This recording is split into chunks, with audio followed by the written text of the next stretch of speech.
Enesedistsipliin on nagu lihas, mida rohkem sa seda treenid, seda tugevamaks see muutub. Igapäevased väikesed võidud loovad põhja suurematele läbimurretele tulevikus. Lihtsaim viis enesedistsipliini kasvatamiseks on enda täielik kohalolu hetkes, kui kiusatused sind tabavad. Kahjuks ootab edu neid, kes on valmis tegema täna seda, mida teised pole nõugema, et homme saavutada seda, mida teised ei suuda. Rahulolu edasilükkamine tähendab tänaste lihtsate naudingute vahetamist parema tuleviku vastu. Iga kord, kui sa ületad takistuse oma teel, muutub sinu iseloom tugevamaks kui varem. Sinu igapäevased harjumused määravad, kes sinust lõpuks saab. Vali neid targalt. Tõeline võim seisneb võimes mitte reageerida igale impulsile, vaid valida oma reaktsioone teadlikult.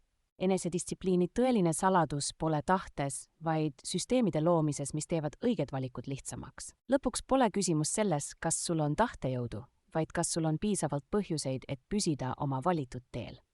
Tee täna midagi, mille eest sinu tulevik sind tänab. See on tõeline enesedistsipliini võlu.